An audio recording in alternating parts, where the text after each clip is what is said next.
Astaghfirullah. Bismillahirrahmanirrahim. Assalamualaikum warahmatullahi wabarakatuh.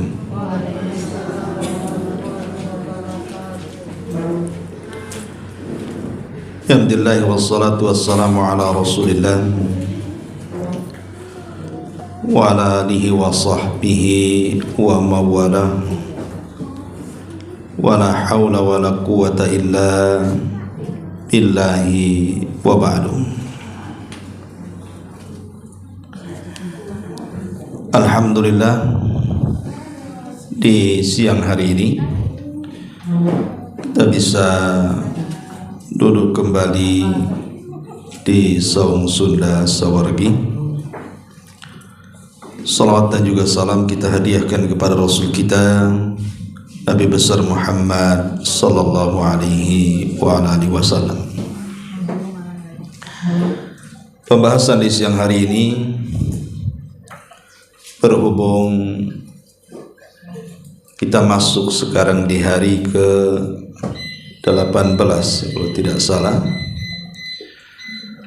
Berarti besok hari ke-19 Ramadan, dan hanya lewat selang satu hari kita masuk di 10 akhir Ramadan. Dan sering saya nasihatkan bahwa 10 akhir Ramadan adalah penentu dari seluruh ibadah yang kita lakukan selama bulan Ramadan. Dari sini ada kaidah para ulama, al-a'mal bi khawatimiha. Amal itu ditentukan akhirnya. Dan akhir Ramadan yang menentukan amal kita adalah 10 akhirnya. Maka karena kita akan menghadapi 10 akhir Ramadan, maka sudah tepat pembahasan kita di siang hari ini. Kita akan membahas tentang malam turunnya Al-Quran, atau disebut dengan malam Lailatul Qadar. Hadirin dan hadirat yang dimuliakan Allah Subhanahu wa ta'ala, satu hari Nabi sallallahu alaihi wasallam merenungkan tentang satu kisah seorang nabi dalam Quran. Namanya Nabi Allah Nuh alaihi salam. Dilihatnya Nabi Nuh alaihi salatu wassalam diberikan usia yang panjang. Bahkan dalam usia dakwahnya saja Allah Subhanahu wa ta'ala sampai berfirman, alfasanatin illa khamsina ama, 950 tahun atau 1000 dikurangi 50. Tetapi ketika Nabi SAW melirik kepada usia diri dan umatnya, Nabi SAW diberitahu oleh Allah bahwa usia dirinya dan juga umatnya tidak kurang dari 60 sampai 70 tahun saja. Dari situlah datang kesedihan dari raut Nabi SAW tentang perbedaan usia yang begitu mencolok. Satu diberikan usia panjang sekali, satu pula diberikan usia pendek sekali. Logikanya adalah, kalau Allah Subhanahu wa ta'ala memberikan usia yang panjang seperti usia Nuh, usia dakwahnya saja 950 tahun, tentu usia yang panjang ini memungkinkan untuk memperbanyak amalan. Dan memperbanyak amalan itu memungkinkan untuk mengumpulkan pahala. Sebaliknya usia yang pendek ini, kalaupun beramal ya tidak banyak, sehingga tidak bisa mengumpulkan pahala seperti yang orang-orang sebelum kita mengumpulkannya. Maka Nabi SAW agak sedih ketika memikirkan hal ini. Lah saat itulah Jibril turun ingin menghibur Nabi SAW dan mengatakan, ya Muhammad, engkau tidak perlu sedih. Karena dalam agamamu, agama Islam, ada satu malam yang bisa menjangkau umur dan usia umat yang panjang-panjang sekalipun. Kemudian Jibril membawakan ayat suratul Qadar. Inna anzalnahu fi lailatul qadr wa ma adraka ma lailatul qadr lailatul qadri khairun min alfi syahr. Bahwa di malam itu ada satu malam yang kalau kita hidupkan sama dengan beribadah 1000 bulan atau 83 tahun 6 bulan kurang lebih. Inilah sebab turunnya suratul Qadar. Inilah sebab turunnya suratul Qadar. Maksudnya apa dalam asbab nuzul ayat ini atau surah ini? Maksudnya begini, betul kita ini memang diberikan usia tidak panjang, berkisar antara 60 sampai 70. Makanya ibu yang usia 60 hati-hati, udah OTW itu. Jadi kalau mungkin di antara kita hari ini ada usia 50, ada usia 60, bahkan mungkin ada yang usia 70. Pertanyaannya, berapa kali dia berjumpa dengan Lailatul Qadar itu? Kalau seandainya di usia akil balik wanita itu 9 tahun atau laki-laki 15 tahun, dan sekarang sudah usia 30 tahun, bagi laki-laki artinya sudah ketemu 30 kali Lailatul Qadar itu,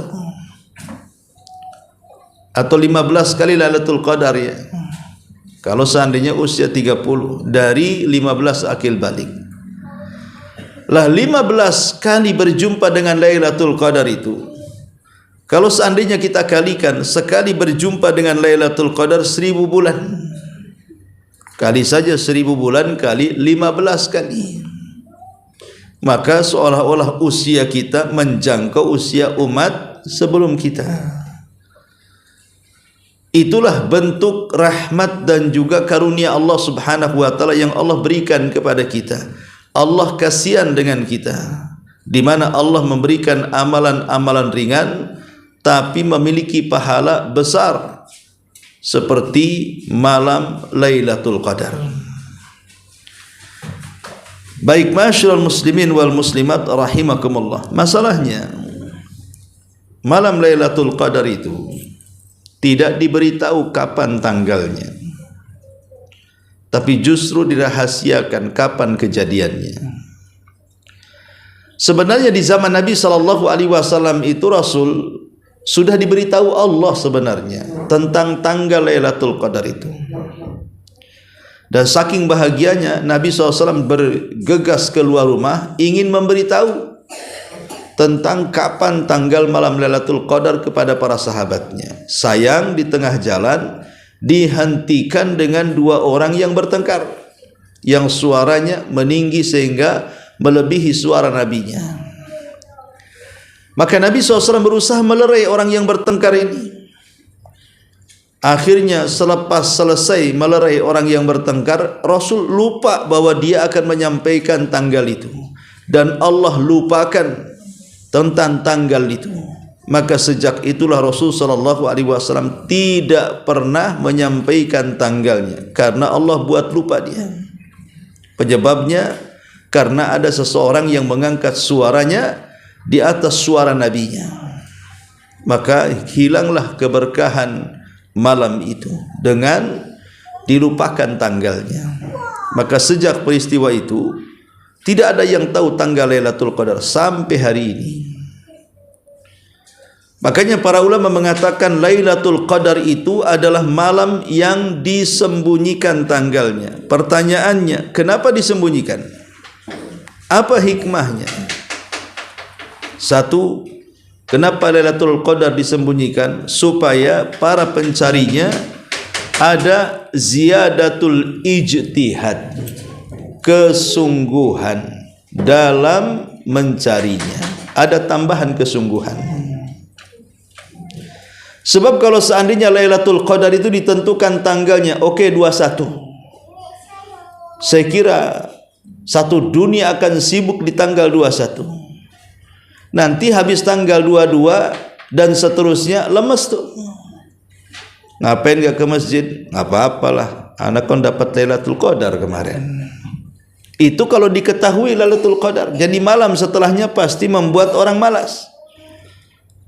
Membuat orang malas ke masjid, membuat orang malas baca Quran, membuat orang malas sedekah, membuat orang malas berdoa, beristighfar dan yang semacamnya.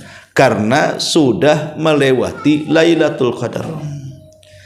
Tapi kalau Lailatul Qadar itu tidak diketahui kapan waktunya, 21 kah, 23 kah, 25 kah, 27 kah, 29 kah, kita tidak tahu. Apalagi para ulama kontemporer seperti Al-Imam Ibnu Utsaimin dan yang lainnya, bahwa Lailatul Qadar itu setiap tahunnya berpindah-pindah. Terkadang 21, terkadang 23, terkadang 25, terkadang 27.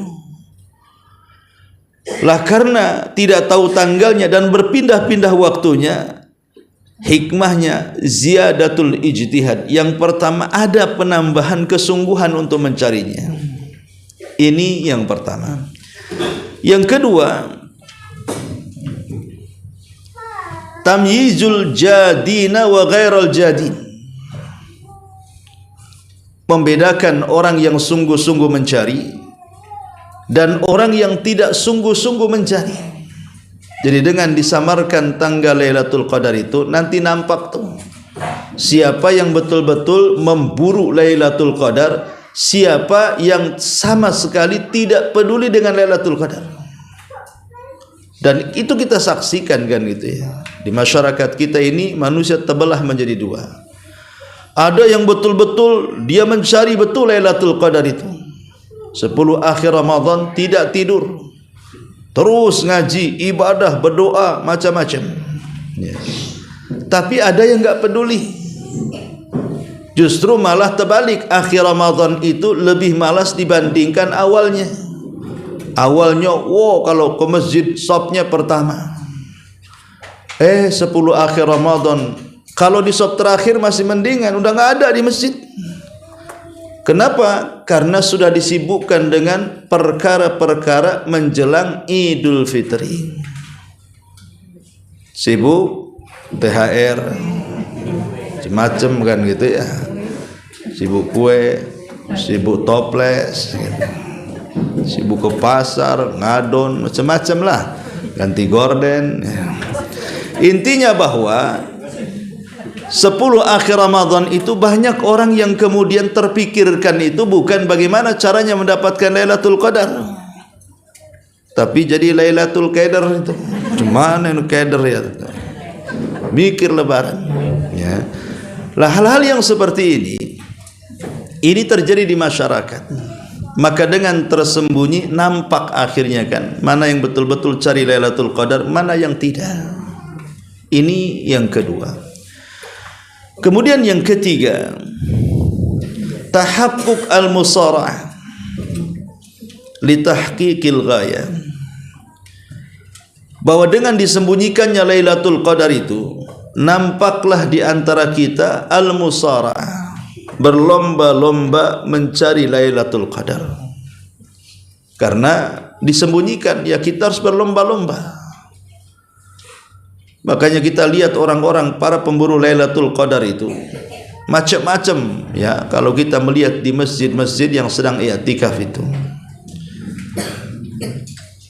ada yang kemudian menghabiskan seluruh waktunya baca Quran, ada yang menghabiskan seluruh waktunya untuk qiyamul lail, ada yang menghabiskan waktunya untuk berdoa dan istighfar, macam-macam, karena ingin mendapatkan Lailatul Qadar itu. Dan yang terakhir, ta'addud at-ta'at, dengan tidak diberitahu kapan tanggal Lailatul Qadar, maka terjadi ta'addud at-ta'at, bahwa manusia akan mencari dengan berbagai macam jenis ibadah. Umpamanya seseorang malas atau sudah lemas sholat, ganti baca Quran. Oh, sudah lemas juga baca Quran, ganti istighfar. Sudah lemas zikir, ganti sedekah, dan begitu seterusnya. Jadi namanya ta'addudut ta'at. Karena manusia itu kadang-kadang yang kegemarannya kan beda-beda. Kadang dia gemar solat, ya solat saja. Gemar baca Quran, ya baca Quran saja. Dan begitu seterusnya.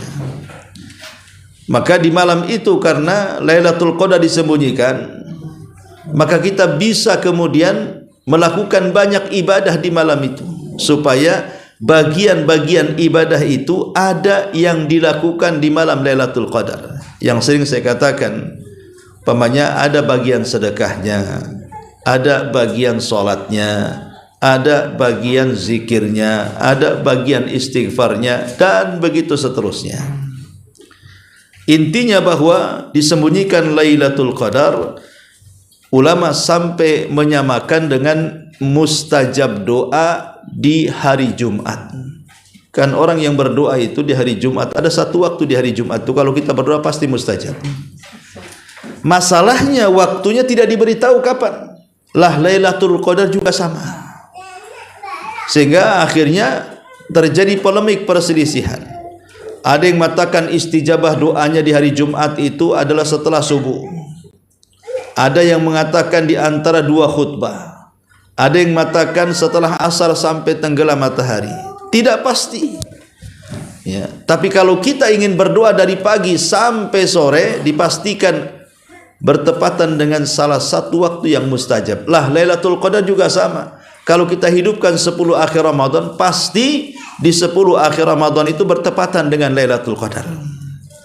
Karena itu malam yang disembunyikan, ada hikmah yang luar biasa. Baik ma'asyiral muslimat yang muslimin wal muslimat rahimakumullah. Adapun Lailatul Qadar itu sendiri yang disebutkan di dalam surah Al-Qadar ini, Allah Subhanahu wa taala mengatakan, "Inna anzalnahu fi lailatul qadar." Sesungguhnya kami turunkan Al-Qur'an. Namanya turun itu dari atas ke bawah. Artinya Al-Qur'an itu turun dari atas. Dari Allah Subhanahu wa taala untuk hamba-hambanya. Dari sini kita tahu bahwa turunnya Al-Qur'an itu di malam Lailatul Qadar. Inna anzalnahu fi lailatul qadar. Karena tersebar di masyarakat bahwa nuzulul Quran itu ada di tanggal 17 kan gitu ya. Itu yang ma'ruf di masyarakat itu. Mereka mengatakan bahwa nuzulul Quran itu tanggal 17. Makanya selalu ada peringatan nuzulul Quran.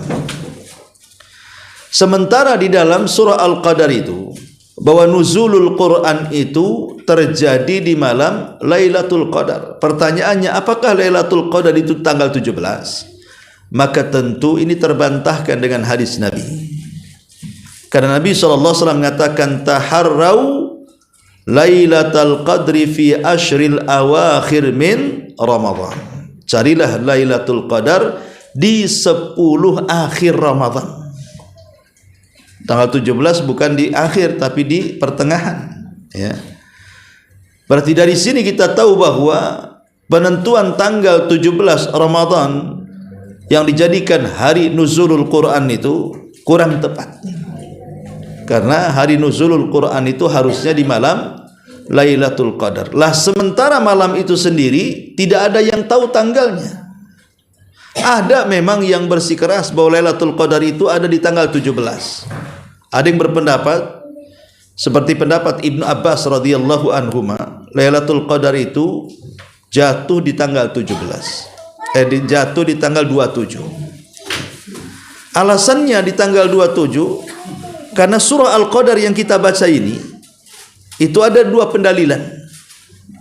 Pendalilan pertama, kalau kita hitung surah Al-Qadar kata per kata, kalimat per kalimat, itu jumlah kata atau kalimat dalam surah Al-Qadar itu ada 30 kata. Ada 30 kalimat. Dan kalimat ke-27 itu ada di kalimat hiya. Hiya hattamat la ilfaj. Di kalimat hiya. Dan hiya itu maksudnya Lailatul Qadar.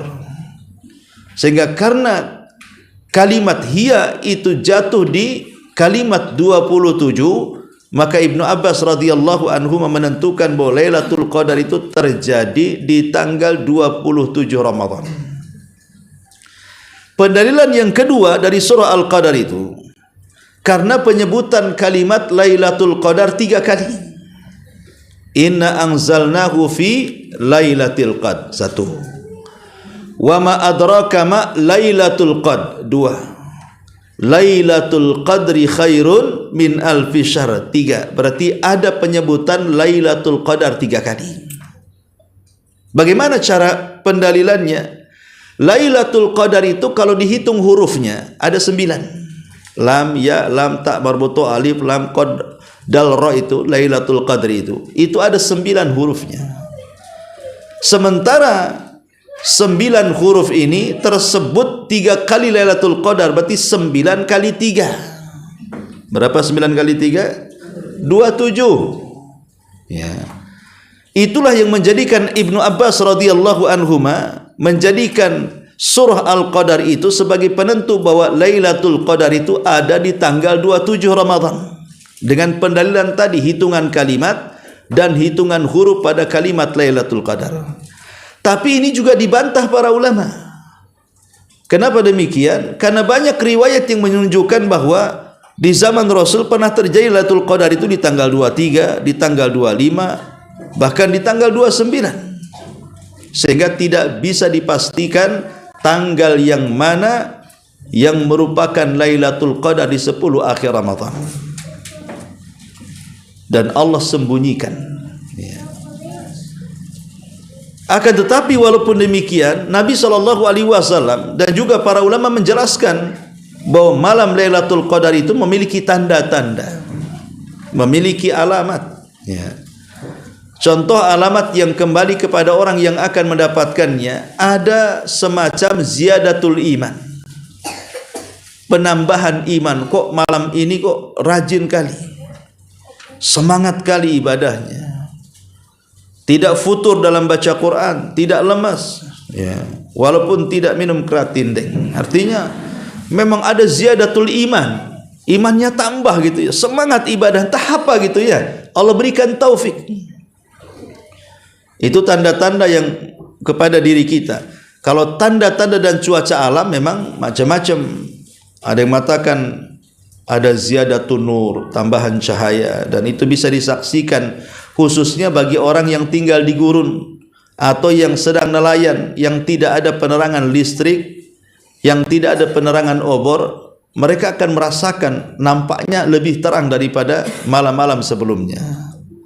Atau dari segi cuaca, tidak ada angin yang sangat kencang dan juga tidak terlampau panas, sedang-sedang sajalah. Ya.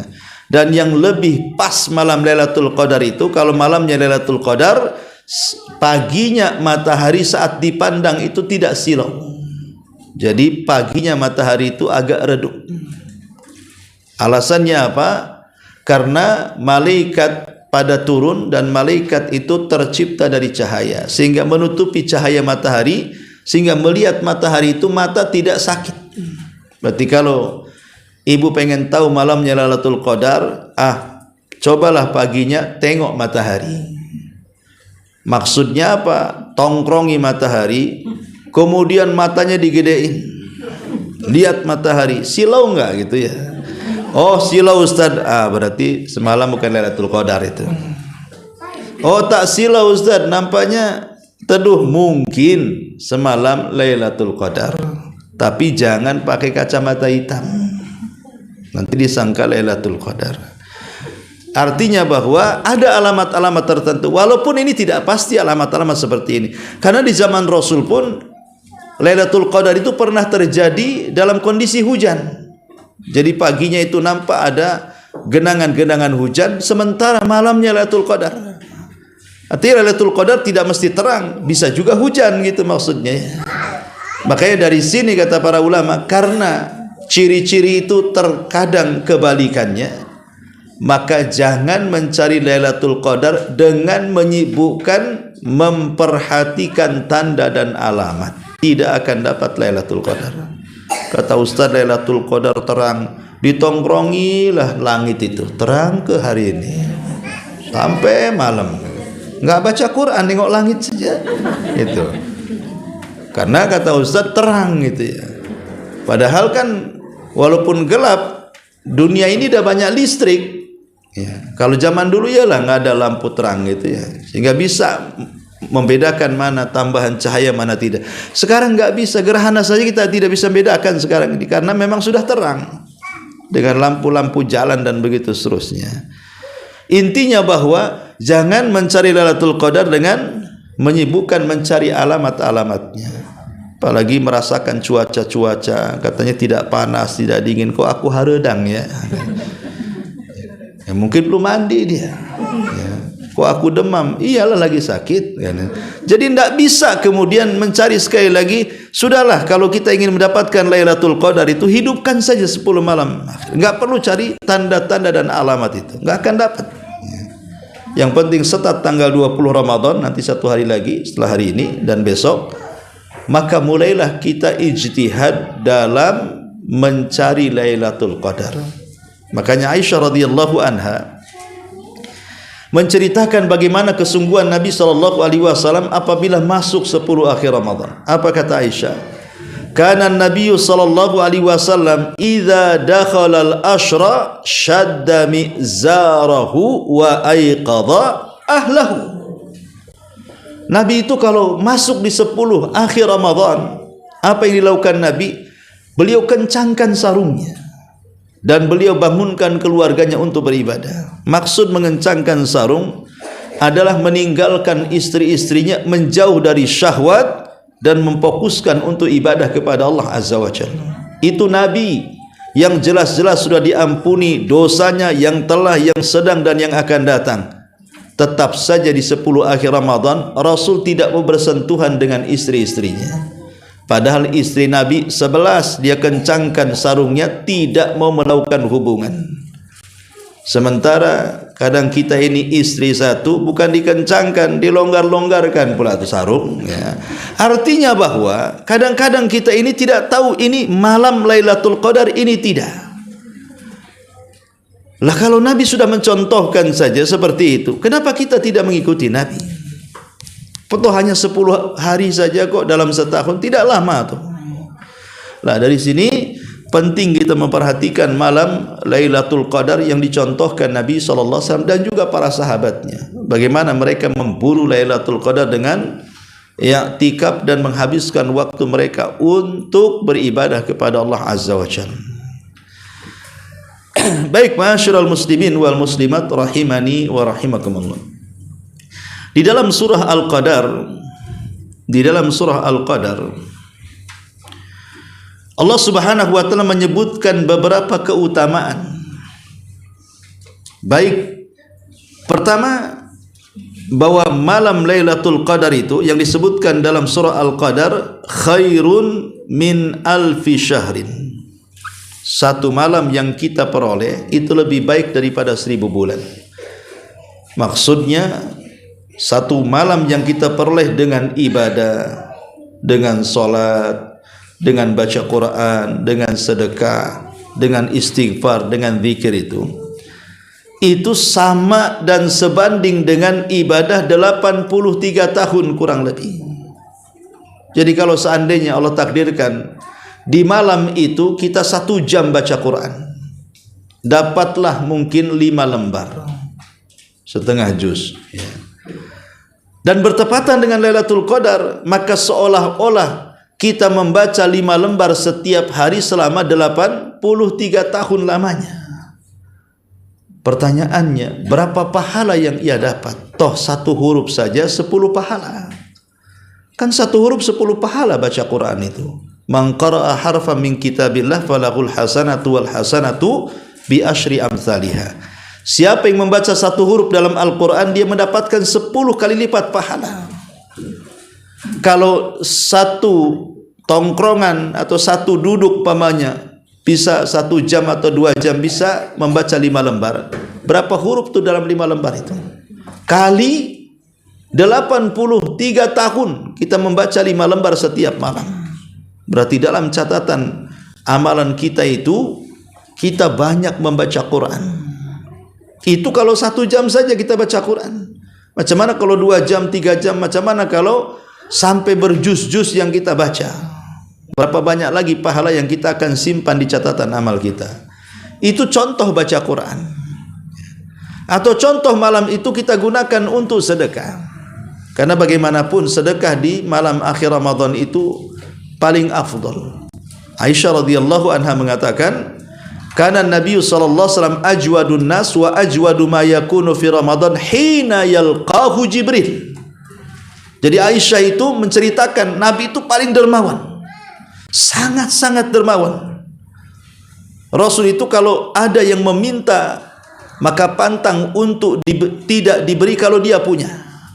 Contoh mamanya, Nabi pernah berjalan, tiba-tiba ditarik serbannya dari belakang sampai nyekik lehernya. Karena Nabi SAW merasa ditarik dari belakang sampai nyekik lehernya, Rasul melirik ke belakang, siapa yang berani menarik serban sampai menyekik lehernya ini? Rupanya yang menarik itu Badui. Maklum Badui tidak sekolah, begitu kurang adab ya. Makanya kalau kurang adab Badui ya, nggak sekolah tuh. Jadi Nabi SAW melirik kepada si Badui itu dan bertanya, ada apa dengan kamu menarik-narik serbanku? Maka sang Badui mengatakan, i'tini min malillahi alladhi yu'tik. Berikan kepadaku dari harta yang Allah berikan kepadamu. Berikan kepadaku dari harta yang Allah telah berikan kepadamu. Rupanya dia pengemis, meminta harta kepada Rasul, tapi caranya kurang sopan, bahkan bahasanya pun tidak baik. Coba berikan harta yang telah Allah berikan semuanya kepadamu. Kira-kira kalau ada pengemis datang ke ibu, bu, ngomong gitu, berikan harta yang Allah telah berikan kepada ibu kepada saya. Loh, kan hartanya banyak, ada rumah, ada kendaraan, ada ini, ada itu. Mungkin ibu bilang ini orang gila ini kan itu. Tapi Nabi SAW tidak menganggap dia gila. Justru Rasul mengatakan, kalau begitu ikut saya. Diajaknya ke lembah, dan Rasul baru mendapatkan harta ghanimah perang berupa kambing-kambing yang banyak satu lembah. Rasul hanya mengatakan, ambillah itu semua untukmu. Orang ini mengatakan, atas tahziuni, apakah kau mengejek aku? Tidak, ambil. Maka kemudian setelah diambil, dibawa ke kaumnya, dia pun berceramah di hadapan kaumnya dan mengatakan, ji'tu min indi khairin nas. Sungguh aku telah menemui manusia terbaik di permukaan bumi. Aslamtu wa aslimu. Aku telah masuk Islam, maka masuklah kalian ke dalam Islam. Oh, gara-gara dikasih harta, dikasih kambing, jadi dai di kampungnya tuh. Ajak orang masuk Islam. Ya. Nah, ini contoh kedermawanan Rasul. Ini di hari-hari biasa di luar Ramadan. Tapi di dalam Ramadan, kata Aisyah, dia lebih dermawan lagi, terutama saat bulan Ramadan, saat berjumpa dengan Jibril. Lah pertanyaannya, kapan Jibril berjumpa dengan Rasul? Sebagian ulama berpendapat Jibril menemui Rasul itu di 10 akhir Ramadan. Disitulah terjadi tadarus antara Rasul dan Jibril. Disitulah Rasul memperbanyak sedekah dan menjadi orang paling dermawan di malam itu. Maka dari sini bahwa sedekah di malam Lailatul Qadar itu sangat istimewa. Apalagi ada hadis yang umum mengatakan, afdhalus sadaqah sadaqatun fi Ramadan. Seutama-utama sedekahlah sedekah di bulan Ramadan. Coba bayangkan kalau seandainya di malam Lailatul Qadar itu kita bersedekah, tidak banyaklah 100 juta. Oh banyak ya, 1 juta masih juga banyak. Ya sudah 10.000 lah. Anggaplah 10.000. Kita bertepatan dengan Lailatul Qadar 10.000 yang kita sedekahkan itu. Bayangkan seolah-olah kita bersedekah setiap malam selama 83 tahun. Berarti catatan amal kita itu akan dipenuhi dengan pahala sedekah. Makanya tipsnya sudah saya kasih tahu. Kalau ingin mendapatkan Lailatul Qadar dalam bab sedekah, sediakan setiap malam itu uang untuk disedekahkan. Kalau seandainya 1 juta pecah jadi 10 menjadi 100.000. Oh, mulai besok malam tanggal 20 saya sudah harus sedekah 100.000. Nanti 21, 100.000 lagi. Nanti 22, 100.000 lagi. Terus sampai tanggal 30 atau sampai kelihatan hilal Idul Fitri. Mustahil lah dari 10 hari yang 10.000 kita keluarkan setiap hari atau 100.000 yang kita keluarkan setiap hari itu tidak ada yang bertepatan dengan Lailatul Qadar. Itu mustahil. Pasti ada yang bertepatan. Nggak mungkin tidak. Maka berikanlah bagian sedekah kita juga ada di malam Lailatul Qadar. Setelah kita juga memberikan bagian Al-Quran, memberikan bagian sedekah, juga berikanlah juga bagian daripada zikir dan juga istighfar. Umpamanya setelah maghrib kita baca istighfar 100 kali, besoknya istighfar 100 kali, besoknya istighfar sampai selesai 10 akhir Ramadan. Saya kira yang 100 istighfar setiap maghrib itu pasti ada yang bertepatan dengan Lailatul Qadar. Bayangkan kalau seandainya bertepatan dengan Lailatul Qadar, apa dalam catatan kita tidak kaya dengan istighfar? Karena kalau kita istighfar 100 kali dan bertepatan dengan malam itu, seolah-olah kita istighfar 100 kali setiap malam sebanyak 83 tahun. Maka kalau demikian, Rasul mengatakan tuba liman kana fi sahifatihi istighfaran katsira. Beruntunglah orang-orang yang dalam catatannya dipenuhi dengan istighfar. Beruntung dia. Ya. Maka dari sini jangan sampai kemudian seseorang itu meninggalkan ibadah-ibadah yang banyak di bulan Ramadan. Terutama ya baca Quran. Yang paling penting adalah baca Quran. Kenapa? Karena memang Lailatul Qadar itu turunnya Al-Quran. Jadi ibadah yang harus diperbanyak setelah Qiyamul Lail adalah baca Quran. Aib kalau di malam Lailatul Qadar tidak baca Quran, itu kan hari turunnya Quran. Berarti kita fokus diperbanyak membaca Quran, baru setelah itu ya sedekah, zikir dan yang lainnya. Ma'asyiral muslimin yang dimuliakan Allah Azza wa Jalla, Al-Imam Ibnul Qayyim mengatakan hati manusia dengan Quran itu ada 3 macam. Hati manusia dengan Quran itu ada 3 macam. Yang pertama, qalbun salim, hati yang selamat dengan Al-Quran. Alamatnya apa? Saat dia membaca Al-Quran terasa khusyuk. Saat mendengarkan Al-Quran terasa takut, terasa harap, terasa khusyuk. Pokoknya ketika dia membaca atau mendengar Quran itu betul-betul ada perasaan lain, terkesan dan juga ada pengaruh dari Quran kepada hati kita. Ketika melintasi ayat-ayat azab, takut, dia berlindung kepada Allah. Ketika melintasi ayat-ayat sorga, tumbuh harapannya ingin masuk ke dalam sorga Allah. Pokoknya ada orang-orang yang ketika membaca itu lezat rasanya. Ketika mendengar Al-Quran itu khusyuk rasanya. Lah inilah hati yang sehat dengan Quran. Idza tuliyat alaihim ayatuhu zadathum imana. Kalau dibacakan padanya ayat-ayat, tambah tuh imannya. Nih kalau kita membaca atau mendengar Quran tambah iman, berarti hati kita sehat dengan Quran.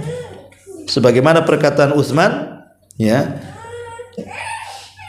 seandainya hati-hati kami sehat, tentu hati-hati kami tidak akan kenyang dari mendengar kalam-kalam Allah Subhanahu wa taala.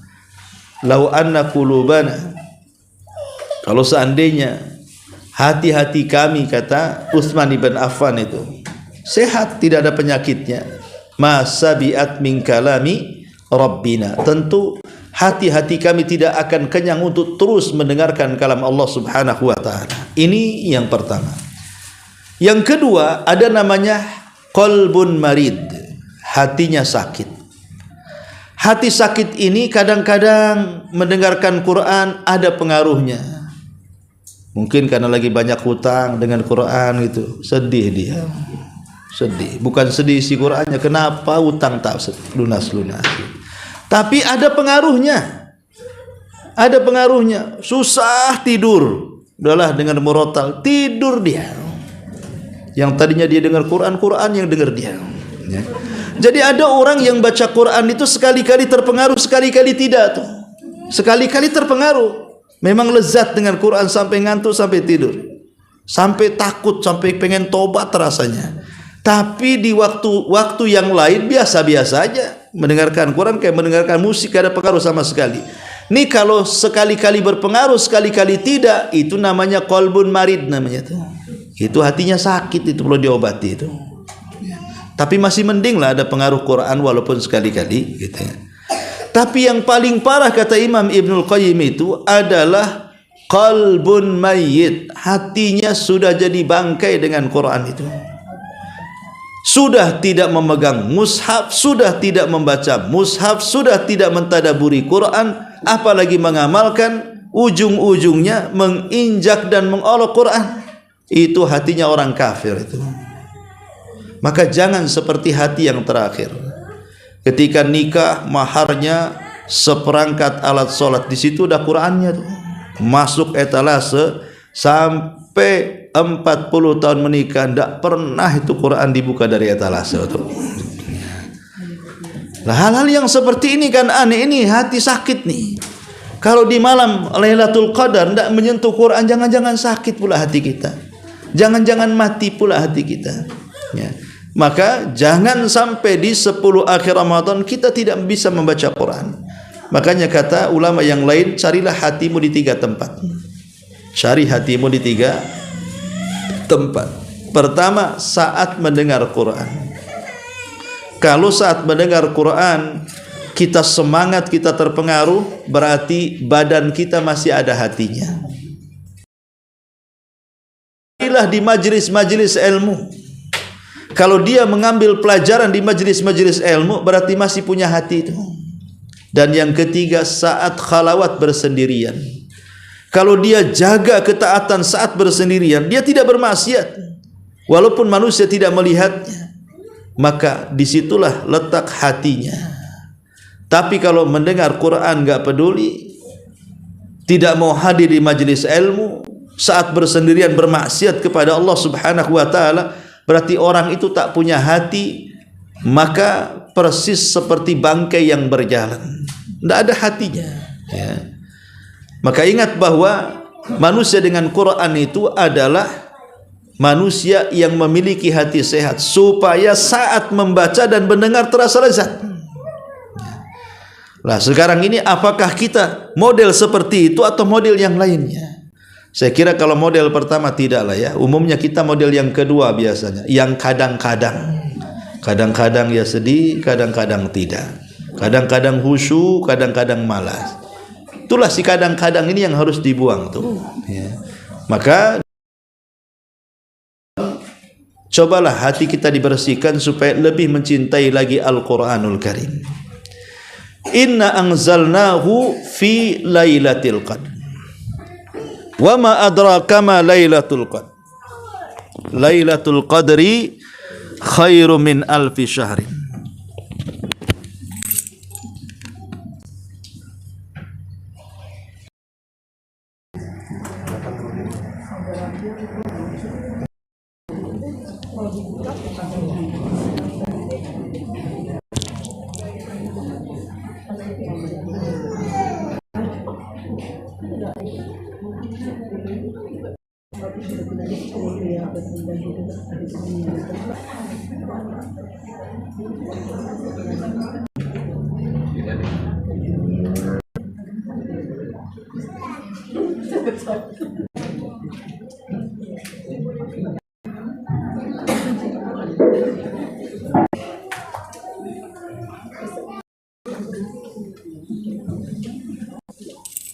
Baik, kita akan, Allah ingin menjelaskan bahwa dalam surah Al-Qadar, malam Lailatul Qadar itu adalah malam yang penuh dengan imanan wahtisaban, ghufira lahu, pahalanya Allah ampuni dosa-dosanya. Banyak minta ampun. Lailatul Qadar, kira-kira apa yang harus banyak saya ucapkan? Maka Rasul mengatakan, Quli wahai Aisyah, ya Rabb, engkau adalah zat yang maha pemberikan malam sebagai penggugur dosa. Perbanyak istighfar kepada Allah agar kita dihapuskan dosa-dosa, dan pengfirah maksudnya ucapan Astaghfirullah. Berarti kita meminta dua hal kepada Allah. Pertama, meminta kepada Allah agar dosa-dosa kita diampuni dan bukan menjadi penyebab azab kita di akhirat. Yang kedua, meminta kepada Allah agar aib kita ditutup. Itu kalau kita mengucapkan astaghfirullah. Minta dosa kita diampuni dan tidak menjadikan sebab azab di akhirat. Yang kedua, minta kepada Allah agar kita ditutup aibnya. Tetapi kalimat afu itu beda. Kalimat afu itu betul meminta ampunan kepada Allah Azza wa Jal, tetapi juga meminta agar Allah menghilangkan bekas-bekas dosanya. Karena pengaruh dosa ini, walaupun orang sudah tobat dan hijrah, itu kadang-kadang masih ada. Contoh umpamanya, dulu ibu itu tukang marah-marah, sedikit-dikit marah-marah. Akhirnya ketemu ustadz, dinasihati, tobatlah ibu, kemudian hijrah lagi. Nah, itu namanya pengaruh tuh. Itu pengaruh dosa tuh. Ya. Dulunya mungkin mantan preman ibu ini. Ngomongnya macam-macam, kasar gitu ya. Binatang-binatang, sakebun binatang tuh diucapkan semua. Setelah tobat, betul dia nggak mengucapkan kalau lagi biasa. Sekali kesinggung, keluar lagi binatangnya tuh. Itu namanya pengaruh. Pengaruhnya belum hilang tuh. Lah al-afu itu minta bukan hanya sekedar dosa-dosa kita diampuni, tapi pengaruh-pengaruhnya juga dihilangkan. Supaya ketika hijrah itu, pengaruh itu tidak muncul lagi. Intinya bahwa kenapa Aisyah diajarkan doa seperti ini oleh Rasul, meminta al-afu, kemaafan dari Allah Subhanahu wa taala, agar setelah malam Lailatul Qadar kehidupan kita lebih baik lagi. Tobat kita lebih jujur lagi, ibadah kita lebih istiqomah lagi, dan begitu seterusnya. Maka ini poin yang kedua di malam Lailatul Qadar, ini malam ampunan. Maka minta kepada Allah ampunan supaya keluar dari Ramadan seperti bayi yang baru dilahirkan. Ini yang kedua. Yang ketiga, dalam surah Al-Qadar, bahwa malam Lailatul Qadar itu malam nuzulul Quran. Malam nuzulul Quran. Malam turunnya Quran. Ada yang mengatakan maksudnya turunnya Quran itu maksudnya adalah secara jumlah 30 juz turun dari Lauhil Mahfud ke Baitul Uzzah di langit pertama. Tapi ada yang mengatakan bukan secara jumlah, tetapi permulaannya. Permulaan turun itu saat Rasul di Gua Hira, dan permulaan surat yang turun itu Al-Alaq 1-5. Itulah permulaannya turun di malam Lailatul Qadar. Adapun setelahnya ada yang turun di Lailatul Qadar, ada yang turun di luar Lailatul Qadar, kan itu. Tapi sesuatu yang permulaan itu pasti istimewa. Contoh umpamanya, manusia yang pertama kali masuk Islam dari kalangan orang dewasa siapa? Abu Bakar. Makanya Abu Bakar dimuliakan dibandingkan yang lainnya. Manusia yang pertama kali masuk Islam dari kalangan perempuan Khadijah, maka Khadijah lebih utama dibandingkan wanita yang lain dari segi ini. Ya. Lah, begitu juga sesuatu yang permulaan itu ada kemuliaan. Makanya kenapa Jibril walaupun Rasul sudah wafat, tidak ada lagi Nabi dan Rasul yang diutus oleh Allah, tetap saja Jibril turun ke bumi untuk menghidupkan malam itu. Setiap tahunnya sekali Jibril turun ke bumi, walaupun Nabi sudah meninggal. Sampai hari ini Jibril selalu turun di 10 akhir Ramadan, di malam Lailatul Qadar, untuk menghidupkan malam turunnya Quran. Makanya Allah mengatakan tanazzalul malaikatu waruh. Ruh di sini Jibril artinya. Ya. Ini yang ketiga, nuzulul Quran. Yang keempat dalam surah Al-Qadar di sini, bahwa di malam itu para malaikat turun dengan begitu banyaknya, tidak ada yang tahu jumlahnya kecuali Allah. Bahkan Imam Ibnu Katsir meriwayatkan sebuah asar bahwa malaikat yang turun ke bumi itu lebih banyak jumlahnya dibandingkan jumlah kerikil yang ada di bumi. Anda bayangkan kalau seandainya saya kirim 1 lori granit, coba hitung, bisa nggak tuh? 1 lori saja loh granit. Jangan bilang 1 bumi, 1 lori saja. Kita sudah suruh ngitung satu-satu, apa nggak ada kerjaan orang itu kan? Nggak akan kehitung. Berapa lama dia akan menghitung koral 1 granit itu? Lah malaikat yang turun ke bumi itu lebih banyak dibandingkan jumlah batu kerikil, batu granit. Berarti malam itu dipenuhi dan disesaki dengan malaikat berarti. Ya, malam itu adalah malam para malaikat turun ke bumi dan menyesakkan bumi, dipimpin langsung oleh Jibril. Tentu malaikat turun bukan hanya semata-mata turun, tapi malaikat turun itu membawa rahmat, membawa ampunan dari Allah, dan membawa pembebasan kita dari api neraka. Maka di malam itu mumpung malaikat turun di mana-mana, maka berdoalah kepada Allah agar kita mendapatkan rahmat, mendapatkan ampunan, dan mendapatkan agar kita dibebaskan dari api neraka. Ini yang keempat. Kemudian yang terakhir, Allah menyebutkan bahwa malam Lailatul Qadar itu disebut malam salam. Salamun hiya hatta matla'il fajr. Berarti Lailatul Salam, malam yang penuh dengan keselamatan. Maksudnya apa malam yang penuh keselamatan? Sebagian ahli tafsir mengatakan, kalau seandainya malam itu ibu satu kandang dengan macan, ataupun satu rumah dengan buaya darat, atau mungkin ibu ditempatkan satu tempat dengan ular piton, itu bertepatan dengan malam Lailatul Qadar, itu binatang-binatang dia tidak akan menerkam kita, tidak akan memangsa kita, boleh jadi kawan salaman dengan kita, karena malam itu malam salam. Jadi malam Lailatul Qadar itu maksudnya selamat dari apa? Buas-buasnya binatang di malam Lailatul Qadar tidak mungkin memangsa manusia, walaupun satu kandang, walaupun satu tempat, satu rumah. Kenapa? Karena malam itu Lailatul Salam. Tapi jangan dicoba. Takutnya pas dicoba malam itu bukan Lailatul Qadar, masuk ke perut piton. Nah, ini kan repot. Ya. Ini contoh Lailatul Salam. Ya. Ada yang mengatakan Lailatul Salam, malam itu malam keselamatan, maksudnya adalah selamat min kulli afatin wasyarr. Jadi malam itu Allah akan meliputi bumi dengan keselamatan, tidak ada wabah, tidak ada bala, tidak ada penyakit, tidak ada keburukan. Orang yang hendak berbuat buruk kepada kita tidak mempan. Orang yang akan menyihir kita tidak akan mempan. Orang-orang yang akan mengambil harta benda kita, merampok, mencuri tidak akan bisa. Karena malam itu Allah jaga penuh dengan keselamatan. Lailatul Salam. Ada juga maksudnya Lailatul Salam di sini, malam itu tidak ada setan yang bergerak. Kalau di malam hari yang lainnya setan bergerak walaupun di borgol. Tapi malam itu bukan hanya di borgol, sama sekali tidak bisa bergerak. Merasa terpenjara. Kenapa? Karena di mana-mana ada malaikat ketakutan, mereka bersembunyi. Sehingga malam itu betul-betul selamat dari gangguan setan.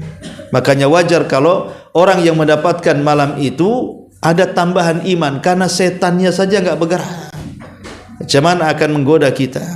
Apalagi di borgol di bulan Ramadan.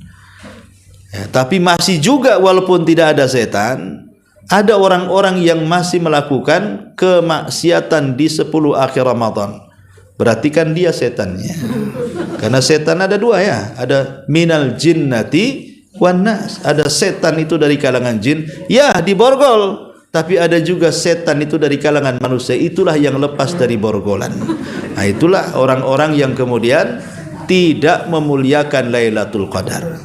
Jangan jadi setan di malam Lailatul Qadar. Ini diantara khulasah ataupun singkatnya penjelasan suratul Qadar. Adapun amalan-amalan tentu di 10 akhir Ramadan sudah saya jelaskan, ya. Jaga solat 5 waktu, itu yang penting. Kadang-kadang ada perkara-perkara yang menjadikan kita ini tidak menghargai dan memuliakan solat 5 waktu. Seperti contohnya acara apa? Acara bukber. Bukber ya, apa? Bukber itu ya, buka bareng-bareng katanya. Bagus ya acaranya. Buka bareng-bareng. Nyewa hotel, nyewa gedung gitu ya, nyewa auditorium. Rame. Ketika datang maghrib, datangkan penceramah lagi. Yang berceramah Abu Umairah lagi di situ. Nah, ini kadang-kadang nih, datang maghrib ini harusnya kan minum sedikit, makan kurma, langsung cari musola sholat kan gitu. Tidak. Saya pernah beberapa kali diundang bukber itu. Saya makan, saya perhatikan orang-orang itu. Habis itu buka sedikit langsung sholat maghrib. Balik lagi ke lokasi, masih juga orang itu di meja tuh. Lah itulah kadang-kadang bukber-bukber kayak gini ini bukannya dapat pahala, malah mendatangkan dosa pula. Harusnya kan panitianya menyediakanlah tempat-tempat ibadah. Jangan sampai di tempat-tempat bukber itu jauh dari musola. Oke lah kalau jadi musola, sediakanlah tempat sholat di situ. Kemudian dianjurkan untuk sholat. Pamannya panitianya bilang hari ini udah waktu maghrib, minum, ambil kurma 3 butir, makan cepat, ambil wudu, kan enak tuh kan. Nah, kalau tidak tahun depan tidak diundang lagi, pamannya kan. Dibuat macam tekanan kan itu. Lah ini kan hal-hal yang seperti ini padahal di 10 akhir Ramadan, karena saya yang paling banyak undangan kalau sudah bukber itu rata-rata di 10 akhir Ramadan tuh. Di waktu-waktu mereka menganggap itu waktu mulia, tapi mereka mensidrai dengan cara tidak melaksanakan sholat maghrib. Karena orang kalau sudah buka lapar gitu kan, keasikan makan itu kadang-kadang lupa maghrib. Apalagi maghrib itu waktunya kan cepat itu. Makan, tengok jam-jam 7 belum sholat itu. Ketika mau sholat sudah kenyang tuh, mau bangkit aja udah susah. Lah ini kan masalah, nggak mungkin dia sholat sambil duduk kan itu. Intinya bahwa perhatikan sholat 5 waktu. Kemudian yang paling penting amalan di malam Lailatul Qadar adalah sholat malam.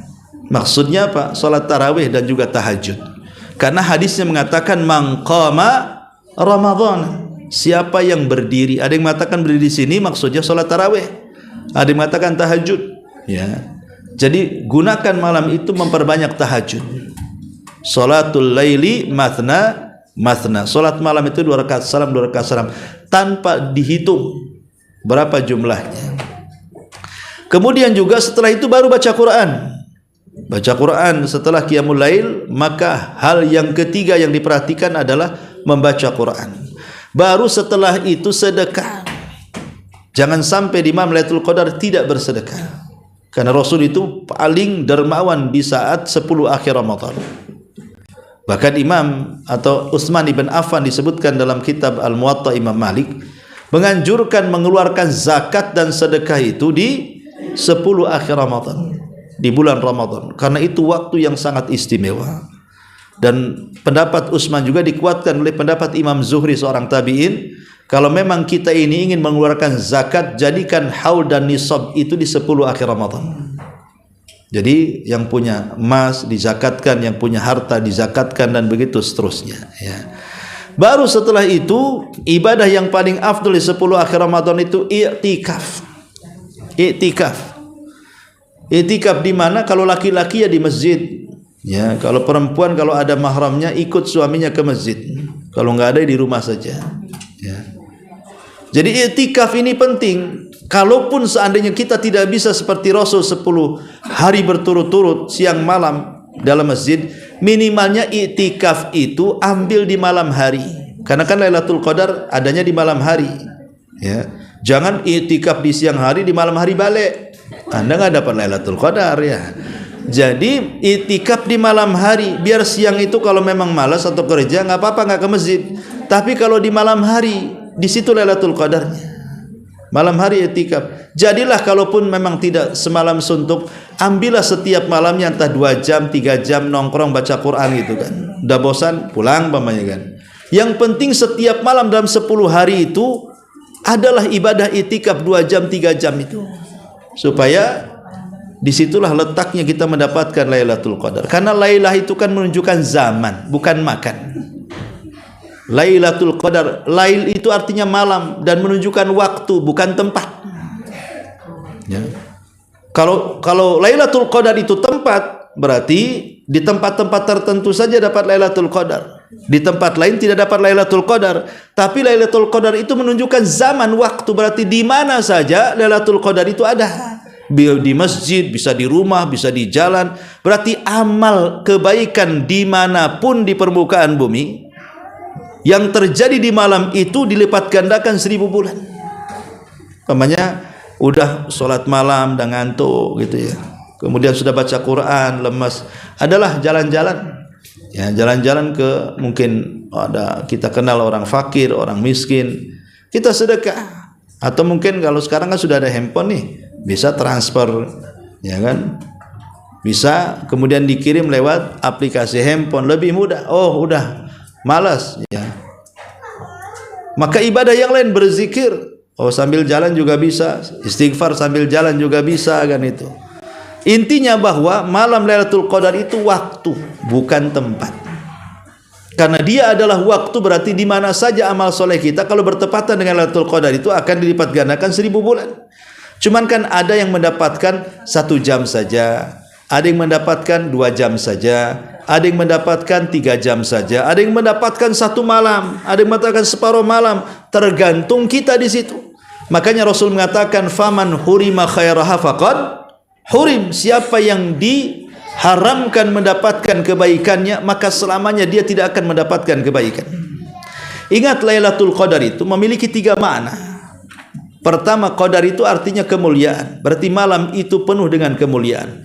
Yang kedua, malam itu adalah malam sempit, karena malam itu disempitkan dengan para malaikat. Yang ketiga, malam itu malam penentuan takdir. Ini yang paling penting. Jadi Lailatul Qadar itu malam penentuan takdir. Apa yang ditentukan takdir kita? Pertama rizki, yang kedua ajal. Ajal dan rizki itu ditentukan di malam Lailatul Qadar setahun yang akan datang. Jadi kalau kita mendapatkan Lailatul Qadar nih, sudah dicatat di tangan malaikat, ibu bakal sakit umpamanya kan. Tapi karena dapat Lailatul Qadar tak jadi sakit.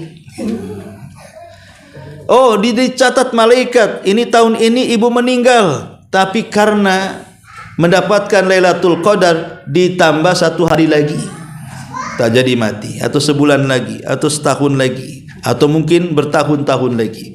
Oh, sudah dicatat malaikat bahwa ini ibu rizkinya seret, kan dapat Lailatul Qadar, dilapangkan tuh rizkinya.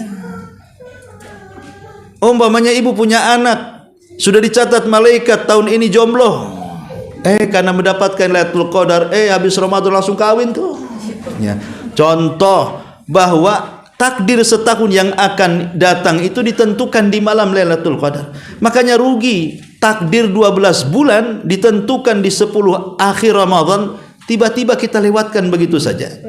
Minimalnya kalaupun takdir kita mati umpamanya kan di tahun depan, tapi karena mendapatkan Lailatul Qadar, Allah takdirkan kita meninggal husnul khatimah. Itu yang kita inginkan, ya.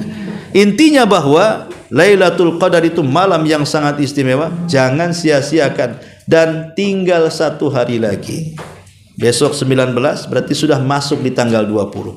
Tanggal 20 inilah yang menentukan sampai akhir Ramadan. Wallahu a'lam bishawab.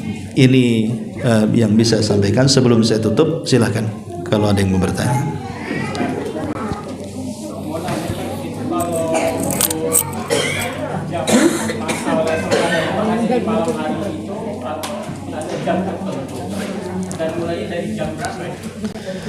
Iya, disebutkan dalam surah Al-Qadar, Allah hanya menyebutkan akhir tapi tidak menyebutkan awal. Allah hanya menyebutkan akhir, hiya hatta matla'il fajar. Lailatul Qadar itu sampai di waktu fajar. Tapi awalnya tidak disebutkan. Sehingga dari sini terjadi polemik, kapan permulaan Lailatul Qadar? Polemiknya dari mana? Dari definisi malam. Kapan mulai waktu masuk malam? Ulama mengatakan bahwa definisi malam itu ada 2, indallah wa indannas. Menurut ketentuan Allah dan menurut ketentuan manusia. Adapun menurut ketentuan Allah, malam itu dimulai dari waktu asar. Tapi menurut ketentuan manusia, malam itu dimulai dari waktu maghrib. Dan pendapat yang kuat wallahu alam, bahwa Lailatul Qadar itu adalah malam yang ditentukan oleh Allah. Karena malam yang ditentukan oleh Allah berarti Allah membatasi permulaan malam itu di waktu asar. Karena Allah, Rasul mengatakan, yata'aqabuna fikumul malaikatu malaikatul laili wa malaikatul nahar wa yajtami'una fi salatil asri wa salatil fajri. Allah mengirim setiap hari ada malaikat malam, ada malaikat siang, dan kumpulnya di 2 salat, asar dan fajar. Dari situ permulaan Lailatul Qadar itu waktu asar. Jadi mulai waktu asar di tanggal 20 sampai selesai, maka mulailah setat ibadah. Setat ibadah dengan memperbanyak baca Quran, istighfar, zikir, sedekah, silaturahim, sebutkanlah amal solehnya. Sampai kapan? Sampai fajar. Tapi kan manusia itu kan mendapatkan taufik macam-macam. Ada yang menghabiskan betul dari asar sampai fajar, itu sebaik-baiknya orang. Betul-betul dia mendapatkan Lailatul Qadar secara keseluruhan. Tapi ada juga yang tidak, mungkin separuh malam saja dia dapat, separuhnya tidak. Ya. Mungkin juga, mungkin sepertiganya dapat, 2/3-nya tidak. Atau 2/3-nya dapat, sepertiganya tidak. Jadi kemampuan mendapatkan Lailatul Qadar satu dengan yang lain itu berbeda-beda. Ada yang mendapatkan banyak, ada yang mendapatkan sedikit. Makanya saya nasihati khususnya kepada ajak istri mencari Lailatul Qadar. Jangan bebankan mereka dengan beban yang biasa dibebankan di luar 10 akhir Ramadan. Sudahlah, ini 10 akhir Ramadan, nggak usah nyuci, laundrykan saja. Setuju Bu ya? Kemudian kalau mau makan nggak usah, COD saja. Masalahnya jam 1 COD dari mana Ustaz? Ya usah, nggak usah makan. Ya. Makan kurma saja. Ya. Jadi 10 akhir Ramadan itu jangan disibukkan. Nanti cucian numpuk nggak apa-apa. Habis Lebaran diborong nyucinya. Jadi pokoknya bagaimana caranya satu keluarga itu difokuskan ibadah gitu. Difokuskan ibadah supaya sama-sama bisa masuk surga. Jangan suaminya khusyuk, ibunya nguap-nguap karena kecapean. Akhirnya bapaknya dapat Lailatul Qadar, ibunya yang modar katanya orang tidur gitu ya. Intinya bahwa Lailatul Qadar itu adalah waktu dari asar sampai fajar. Ya ada yang mendapatkan semua, ada yang dapat separuh, ada yang dapat sepertiga, ada yang dapat 2/3. Itu kembali kepada taufik dari Allah Subhanahu wa taala. Tapi yang jelas jangan sampai enggak dapat gitu maksudnya. Wallahu a'lam. Yang lain?